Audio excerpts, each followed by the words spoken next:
August 1963.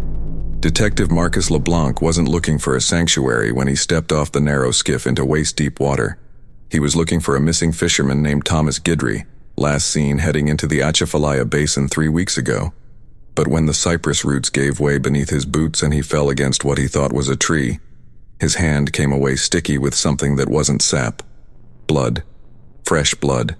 And beneath it, carved into the wood, symbols he'd seen only once before, in his grandmother's warnings about the old ways. The ways that required sacrifice. The ways that never died, no matter how many churches you built or laws you passed. Somewhere deeper in the swamp, drums were beating. It was noon, but the canopy above was so thick that darkness pressed in from every side. And in that darkness, Detective Leblanc heard screaming. Not one voice. Many. Subscribe to stand with us as we document the truths that Louisiana's bayous tried to drown, and comment your city so we know where these dark histories are reaching across the world. The woman they called Mother Céleste ruled the sanctuary with an authority that seemed to bend the swamp itself to her will. By 1963, she was 68 years old, her skin the color of dark cypress bark, her eyes holding the kind of certainty that makes even skeptics hesitate. But Mother Céleste hadn't always been a cult leader. She'd been born Céleste Boudreau in 1895, the daughter of a Creole healer who worked the plantations along Bayou Teche, mixing Catholic prayers with African rituals in ways the priests pretended not to see. What transformed a healer's daughter into something far darker? What made her believe that blood wasn't just medicine, it was currency? The answer lay 3 generations back, in a belief system that had survived the Middle Passage, slavery, Reconstruction, and the rise of Jim Crow. It had survived because it was never written down. It was passed through whispers, through midnight ceremonies, through the kind of knowledge that lives in bone and blood.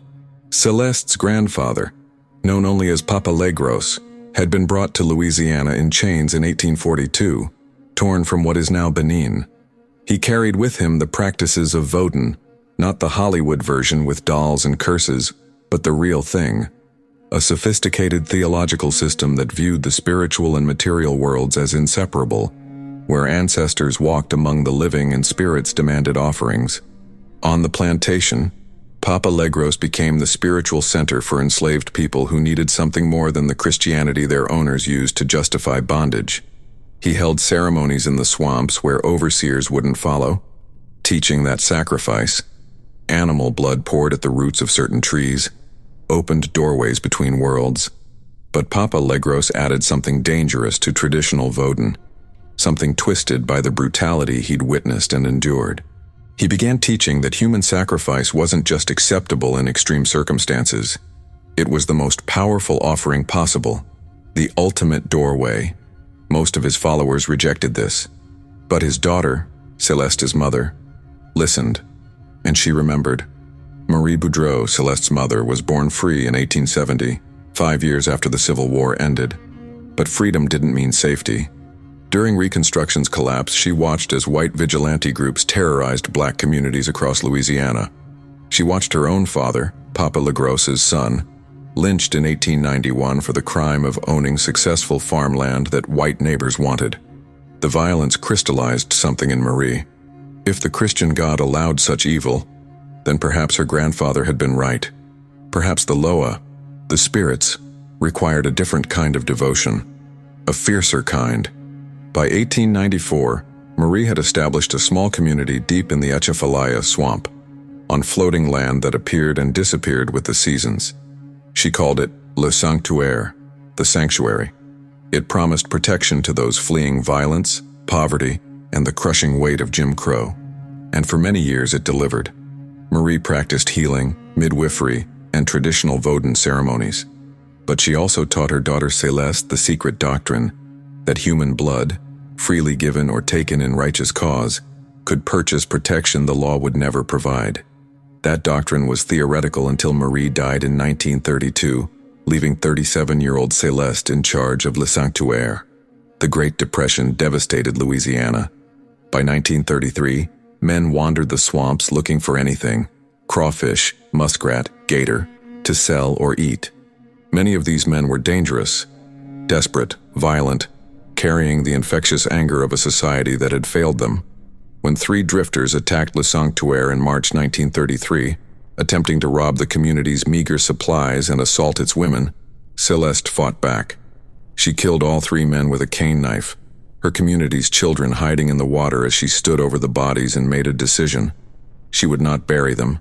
She would not report them. Instead, she would offer them. The ceremony lasted 3 days. Afterward, Céleste claimed the Loa had spoken directly to her, confirming what her grandfather had known. Human sacrifice didn't just open doorways, it sealed protection. The sanctuary would be invisible to authorities, untouchable by violence sustained by offerings of blood.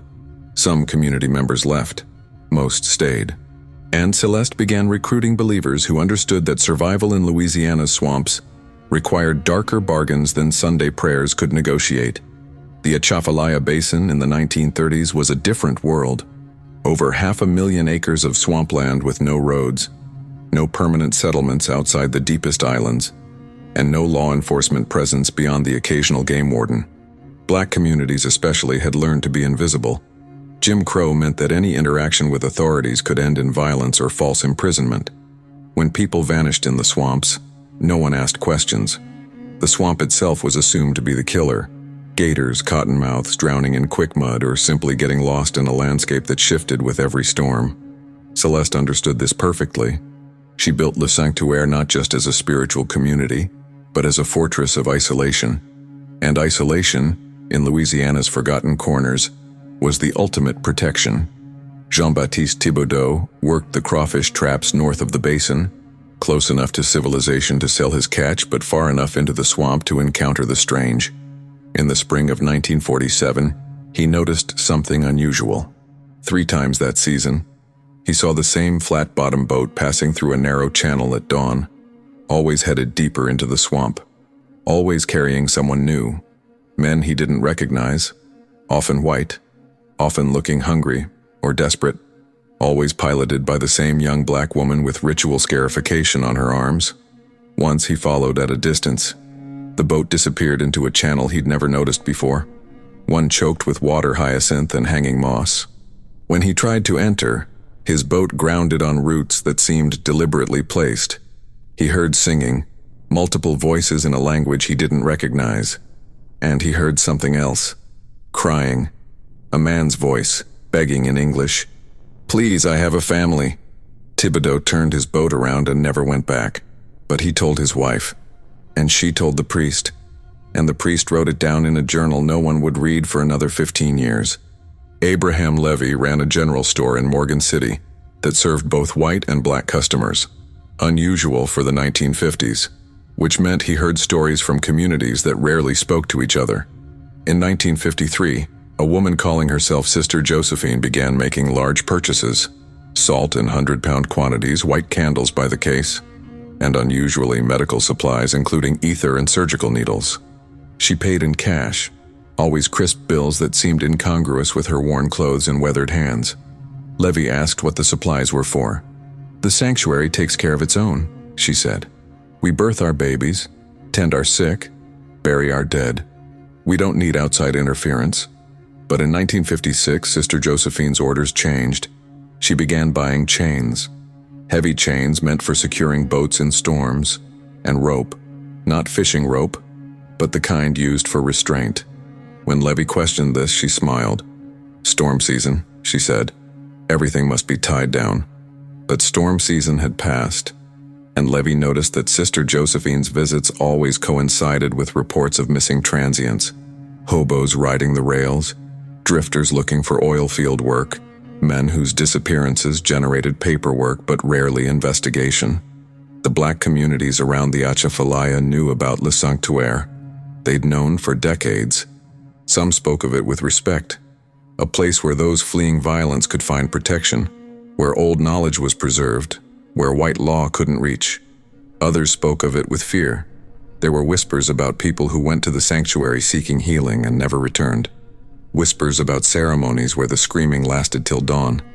But no one reported these whispers to authorities. Why would they? In 1950s Louisiana, approaching white law enforcement with stories about a black spiritual community in the swamps was more likely to get you arrested than heard. The state's response to black self-governance was violence, from Reconstruction through the Civil Rights era. Better to keep your head down. Better to avoid the sanctuary if it frightened you, but never speak its name to those who would use it as an excuse for massacres. This unspoken agreement created the perfect shield. The white establishment didn't know about Le Sanctuaire because black communities protected its existence through silence. And that silence protected far more than just a cult. In October 1959, a white man named Roy Doucet stumbled into a fishing camp 20 miles south of the sanctuary. He'd been missing for 6 weeks. His wrists bore scars that looked like rope burns. His back carried whip marks. He raved about being held captive, about ceremonies involving animal sacrifice, about a woman who called herself Mother who spoke to spirits in the darkness. He raved about others being held in wooden cages built into the cypress roots just above the waterline. The camp operators called the sheriff, but Roy Doucet was known, a drunk, a debtor, a man who'd been run out of 3 parishes for stealing. When he couldn't provide exact locations, when his story included details about voodoo and spirits, the sheriff dismissed him as suffering from delirium tremens. Doucet disappeared again 3 months later. This time, he never resurfaced. But his story sat in a police file, waiting. Thomas Guidry was 44 years old when he vanished in July 1963. He had 3 daughters and a wife named Anne who worked as a seamstress in Thibodaux. Thomas wasn't wealthy, but he was steady. A fisherman who knew the waters, who could read weather in the color of the sky, who had survived hurricanes and lean years through skill and caution. He was saving for his oldest daughter's wedding, hiding cash in a coffee can under the floorboards. On July 15th, he told Anne he'd found a spot where the catfish were running thick, deep in the basin where few others fished. 3 days, he promised. I'll be back with enough to pay for Lorraine's dress. He kissed his wife, hugged his daughters, and pushed his pirogue into the water. That was the last time Anne saw him alive. What Anne didn't know was that Thomas had encountered Mother Céleste's recruiters before. Women who'd told him about a community in the swamps that needed skilled fishermen, that would pay well for someone willing to teach young people the old ways of reading water. Thomas had been tempted, and temptation, in the Atchafalaya, could be fatal. James Whitmore was different from Thomas. He was young, only 23, and he was running. He'd left Mississippi in 1961 after a confrontation with a white store owner over unpaid wages. In Mississippi, such confrontations ended with bodies in rivers. So James ran to Louisiana, working oil fields and construction sites, sending money home to his mother in Jackson. He was lonely, isolated, suspicious of everyone because trust had nearly killed him. In March 1962, he met a woman at a colored juke joint in Morgan City. She was beautiful, soft-spoken, and she listened to his story with sympathy that felt like cool water on burned skin. She told him about Le Sanctuaire, a place where men like him, men marked by America's violence, could find peace. "We take care of our own," she said. "No white bosses, no police, just community." James visited once in April 1962. The sanctuary seemed real. Houses built on pilings, gardens floating on rafts, children playing in the shallows. Mother Céleste welcomed him personally, asking about his skills, his dreams, his pain. He left promising to return. In May, he did. He never left again. His mother received one letter, postmarked Morgan City, saying he'd found meaningful work and would visit soon. The handwriting looked like James's, but James hadn't written it. Marcel Heber was 67 when he disappeared in September 1958. Unlike the others, Marcel went to the sanctuary deliberately, seeking what it promised: healing. He'd been diagnosed with throat cancer, given months to live by doctors in Lafayette. Someone, he never told his family who, mentioned that there was a healer in the swamps who worked miracles, who used the old knowledge that white medicine had forgotten. Marcel was Cajun, Catholic, skeptical of voodoo, but he was also dying. Desperation has its own logic. His daughter Marie begged him not to go. "Papa, these are stories. Stay with us. Let the church pray." But Marcel had watched cancer eat through his throat until he could barely swallow. He couldn't speak above a whisper. He wanted to live long enough to meet his first grandchild, due in December. So in early September, He hired a guide to take him deep into the Atchafalaya. The guide returned alone, reporting that Marcel had asked to be left at some kind of church camp and would call for pickup in 2 weeks. No call came. Marcel's grandson was born on December 8, 1958. Marcel never held him. The pattern was clear once Detective Leblanc began mapping it years later. Mother Céleste and her followers targeted the vulnerable, men without close family ties, or men whose families wouldn't immediately alarm authorities. Transients were perfect. They vanished regularly, part of America's invisible underclass. Black men were ideal. Their disappearances generated fewer resources, less urgency, especially if they'd been in trouble with the law. But the cult also took white men when opportunity arose, particularly those seeking healing or spiritual answers, those desperate enough to believe promises whispered at the edges of civilization. The selection method was deliberate. Recruiters, always women, always trusted members of the sanctuary, worked bars, hiring halls, churches, markets. They listened for desperation, for isolation, for the kind of pain that makes men willing to vanish from their old lives. They offered community, healing, purpose, protection. And once someone entered Le Sanctuaire voluntarily, once they'd been isolated for even a few days, escape became nearly impossible. The swamp saw to that, and the ceremony sealed it. Families did search, but searching the Atchafalaya Basin wasn't like searching a city or even open wilderness.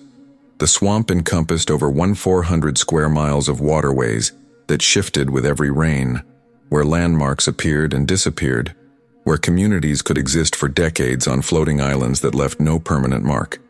Thomas Guidry's wife filed a missing person report with the Lafourche Parish Sheriff. They sent 2 deputies in a boat for 1 day. They found nothing.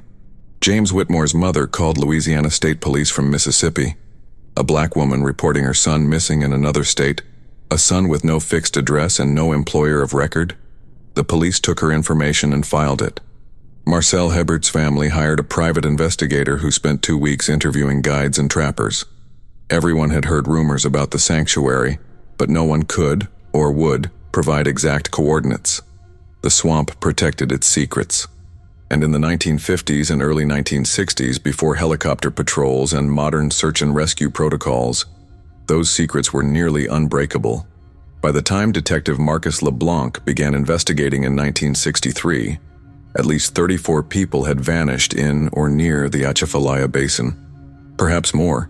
The swamp didn't keep records.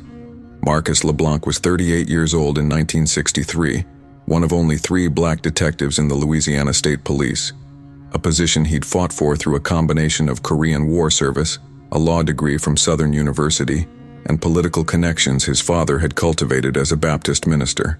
Leblanc understood that he was a symbol, a token meant to quiet civil rights criticism. But he also understood how to use that position. When Thomas Guidry's wife Anne approached him directly at a church function, bypassing the white sheriff who'd dismissed her concerns, Leblanc saw an opportunity. A missing fisherman wasn't headline news, but a pattern of disappearances targeting vulnerable populations in an area where state authority barely existed. That was the kind of case that could justify resources, that could make careers, that could force the establishment to acknowledge that Louisiana's forgotten corners needed oversight. Leblanc began with the files. He pulled every missing person report from the parishes surrounding the Atchafalaya from 1945 to 1963. He found 67 cases that shared common elements: last known location in or near the basin, victims who fit profiles of vulnerability, and the complete absence of evidence suggesting accidental death. Finding Le Sanctuaire required months of patient work. Leblanc couldn't simply raid a black spiritual community based on rumors. He'd need evidence, warrants, and political cover, or he'd end up blamed for whatever violence erupted. So he went undercover in a sense, spending weekends talking to guides, fishermen, and trappers who knew the deep swamps. He paid for information with cash and something more valuable: respect. He listened to stories about the sanctuary that ranged from the sublime to the horrifying. He marked locations on survey maps, triangulating reports until a pattern emerged. In June 1963, he finally ventured in alone, disguised as a fisherman seeking crawfish grounds. What he found was remarkable. A community of perhaps 75 people living on interconnected platforms built among the cypress. Gardens grew in floating barrels. Children played in the shallows. It looked peaceful, even beautiful. But Leblanc noticed details others might miss. The community had watchers, men stationed in tree stands who tracked his arrival. The inhabitants moved with the coordination of people under strict discipline. And at the center of the settlement stood a structure unlike the others. A windowless building built of cypress and painted white, with symbols carved into every beam. Symbols that matched the ones Leblanc's grandmother had warned him about. Symbols that required blood. Leblanc couldn't force his way into the sanctuary without proof, so he began documenting. He took photographs from a distance using a telephoto lens. He interviewed families of the missing, building a database of last known locations and descriptions. He tracked supply purchases through merchants like Abraham Levy, establishing that the sanctuary consumed resources far beyond what 75 people required, unless they were feeding more. But the breakthrough came from an unexpected source. In July 1963, a young woman named Teresa Landry appeared at Leblanc's office. She'd grown up in Le Sanctuaire, daughter of one of Mother Céleste's original followers. She'd escaped 3 months earlier, fleeing in the night when a ceremony went wrong and attention was elsewhere. Teresa was terrified, certain that Mother Céleste's people would find her. But she was also angry. She'd watched people arrive at the sanctuary seeking healing or refuge. She'd watched some of them never leave. And she'd been forced to participate in ceremonies that began as traditional Vodun rituals, but ended in screaming and blood. Teresa couldn't provide exact locations of evidence. She'd been forbidden from entering certain areas. But she could describe the layout, identify leaders, and most critically testify that human captivity was happening. With Teresa's testimony, Leblanc could have requested warrants immediately.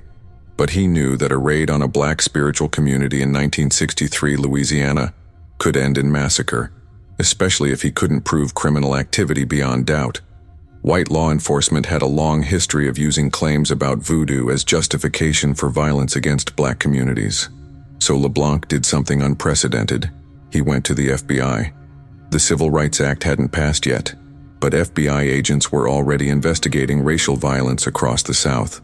Leblanc argued that Le Sanctuaire represented a pattern of kidnapping and likely murder that crossed state lines. James Whitmore from Mississippi, others potentially from Texas and Arkansas. Federal jurisdiction. After weeks of bureaucratic fighting, the FBI agreed to support a joint operation. By August 1963, Leblanc had warrants, a team of federal agents, and the element of surprise. The question was whether they'd arrive in time to save anyone. August 12, 1963, 4:47 a.m. 12 boats moved through the pre-dawn darkness, their motors muted, carrying Louisiana State Police, FBI agents, and Detective Leblanc. They'd timed the arrival for early morning when the sanctuary would be least prepared, when darkness still provided cover, but enough light was coming to see clearly. The boats converged on Le Sanctuaire from 3 directions simultaneously.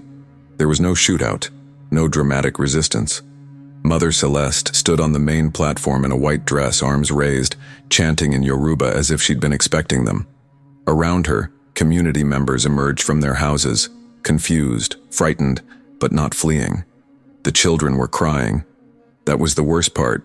Leblanc would remember that for the rest of his life. The sound of children crying while their parents were ordered to the ground at gunpoint. But Leblanc wasn't there for the community. He was there for the prisoners. Following Teresa's directions, agents moved directly to the white building at the settlement's center. The doors were padlocked from outside. When they broke through, the smell hit them first. Human waste, infection, fear sweat, and beneath it all, something metallic. Blood. Inside, they found 7 cages built into the floor, each barely large enough for a man to lie down. 5 were occupied. 3 men were alive, Thomas Guidry among them. Skeletal, delirious, his legs covered in infected wounds from insect bites and rat attacks. 2 were dead, their bodies in early stages of decomposition. In the corner, a woman in ritual dress knelt before an altar where photographs of the missing were arranged like icons. She was praying, seemingly oblivious to the raid. Mother Céleste didn't resist arrest. She didn't scream or threaten or call down curses. She simply looked at Detective Leblanc with something like pity and said, in perfect, unaccented English, "You think you've saved them. You've damned them." When Leblanc asked what she meant, she smiled. "The Loa don't forget offerings. These men were consecrated. Their blood opened doorways your science doesn't recognize. Now those doorways remain open, but the offerings are incomplete. The spirits will be angry, and anger flows downhill, Detective, to families, to children. You should have left us alone." Federal agents cataloged her statement for evidence, but even hardened FBI men shifted uncomfortably. There was something in her certainty that bypassed rational thought and touched older fears. As they led her to the boat, Mother Céleste turned back to the sanctuary and spoke loudly in Creole. "Protect the children. Continue the work. The spirits will provide." That statement would have consequences no one anticipated. The white building held the living and recently dead, but Teresa had warned there were other sites deeper in the swamp. Over the next 3 days, using the sanctuary's own boats and guides forced to cooperate, search teams discovered what Mother Céleste had called the gardens. In a series of small islands connected by rope bridges, they found shallow graves, some marked with white crosses and ritual symbols, others unmarked, identifiable only by the disturbed earth and the smell. The forensics team ultimately recovered remains of at least 19 individuals in various states of decomposition. Some were recent, months old. Others dated back years, possibly decades, their bones scattered by animals and weather. Not all could be identified. Not all were complete. The evidence suggested that the killings had accelerated in recent years, but the practice had been ongoing since at least the late 1940s. Among the identifiable remains, James Whitmore, confirmed by dental records; Marcel Hebert, identified by his daughter through a distinctive ring he never removed; and others whose names matched missing person reports going back 15 years. The swamp had kept them, but now the swamp was giving them back. In Mother Céleste's personal quarters, a raised house separated from the main settlement, investigators found documentation that transformed the case from suspected murder to proven systematic operation. She kept journals, dozens of them dating back to 1933, when she first assumed leadership of Le Sanctuaire. The early journals were spiritual diaries, recording Vodun ceremonies, herbal remedies, births and deaths in the community, the challenges of building a self-sufficient settlement in hostile terrain. But around 1945, the tone shifted. She began writing about necessary sacrifices and blood contracts with the Loa. She described her first human sacrifice, a man she identified only as the rapist who'd attacked one of her followers. She wrote clinically about the ceremony, the method of killing, strangulation, the disposal of remains, weighted with chains and sunk in deep water, and most disturbingly, the results: increased prosperity for the sanctuary, protection from outside interference, spiritual visions that guided community decisions. Each subsequent entry marked another sacrifice with dates, brief physical descriptions, and assessments of spiritual outcome. By the 1960s, she was recording them as routinely as one might note the weather. One journal entry from April 1956 read, "The spirits grow hungry. 3 months since the last offering, and the community suffers. Crops failing despite good weather. Children falling ill with fevers the medicine cannot touch. Sister Ruth dreams of ancestors crying for attention. We must provide." Another, from November 1961, "The white man who came seeking healing for his cancer resisted the ceremony. He prayed to his Catholic Christ, rejecting the Loa who could save him. His resistance corrupted the offering. We were forced to complete the sacrifice with impure intent. The spirits were angry. I have asked for forgiveness, for another chance to serve properly." And most chillingly, from March 1963, "Thomas Guidry is perfect. Strong bloodline Cajun, but with African ancestry he doesn't acknowledge. A skilled fisherman, the Loa of waters will favor him. He has 3 daughters, which creates powerful sympathetic bonds. When we take him, that energy flows to us. His family's grief becomes our spiritual currency. This is not cruelty. This is cosmic balance. The strong must feed the worthy." These weren't the ravings of a madwoman.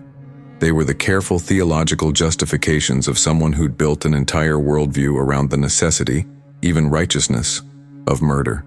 Using Mother Céleste's journals cross-referenced with missing person reports, investigators ultimately compiled a list of 34 probable victims between 1945 and 1963. Only 19 bodies were recovered. The others presumably sank in the deep channels Mother Céleste referenced, or were consumed by the swamp's efficient decomposition. Thomas Guidry was identified as victim number 32, nearly the last. His rescue was pure timing. Another week, and the ceremonies Mother Céleste had planned would have been completed.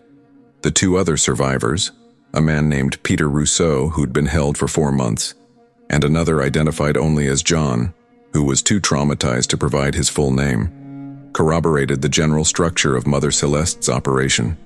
Victims were lured or captured, held in the cages while being prepared through ritual fasting and psychological manipulation, then killed during elaborate ceremonies that blended voodoo practices with Mother Céleste's personal innovations. The ceremonies served multiple purposes: religious devotion, community bonding, and terror-based social control. Everyone in Le Sanctuaire knew what happened in the White Building. That knowledge ensured loyalty. The trial of Mother Céleste and her co-conspirators began in February 1964 in Baton Rouge. Moved there from local jurisdiction due to prejudice concerns cutting both ways. White juries might convict based on voodoo panic alone, while black communities might see the prosecution as racial persecution. The trial lasted 11 weeks. Mother Céleste represented herself after dismissing 3 different attorneys. She maintained absolute certainty throughout. When asked if she understood the charges, 19 counts of first-degree murder, 7 counts of kidnapping, and multiple counts of conspiracy, she replied, "I understand that you charge me with serving the spirits. I understand that your law recognizes no authority higher than itself. I understand that we are speaking different languages, worshiping different gods, and therefore cannot find common ground." The prosecution presented overwhelming physical evidence: the remains, the journals, the testimony of survivors, the witness reports spanning decades. The defense, such as Mother Céleste mounted for herself, argued religious freedom, claiming that voodoo practices were protected and that she'd harmed no one who hadn't consented to participate in spiritual ceremonies.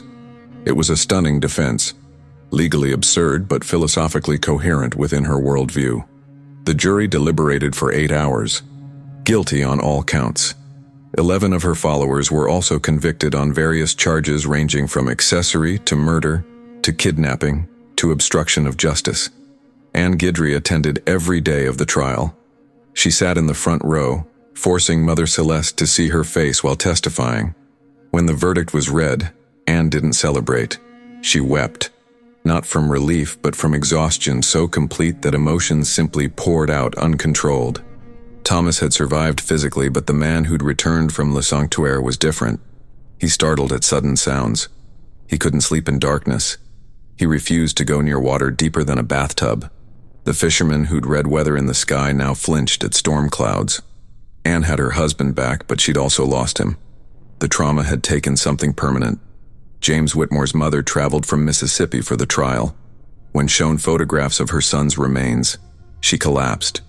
She told reporters, "They took my baby twice, once when they killed him and again when they made me see what they'd done." She died 3 years later, and friends said she'd never recovered. Marcel Hebert's daughter Marie testified about the false hope her father had carried into the swamps, about how his desperation had been weaponized. She asked Mother Céleste directly, "Did he beg?" At the end, "Did my father beg for his life?" Mother Céleste smiled and said, "He transcended. He served a higher purpose." Marie had to be physically restrained. Louisiana executed Mother Céleste by electric chair on November 17, 1965, at Angola State Penitentiary. She was 70 years old. Over 200 people requested to witness the execution, an unprecedented number that required a lottery system. In her final statement, Mother Céleste didn't apologize or recant. She said, "The Loa don't recognize your authority. Neither do I. This body dies, but the work continues. The doorways remain open. The contracts remain valid. And when your children's children face darkness your science cannot explain, they will remember that the old ways never truly die. They just wait. The executioner threw the switch at 12:06 a.m. Mother Céleste's body convulsed for 47 seconds before she was pronounced dead. But her final words created problems immediately. Several of her followers had escaped the initial raid, disappearing into the Atchafalaya. In the months following her execution, reports emerged of new ceremonies in the deep swamps, of people seeking the sanctuary's survivors for spiritual services.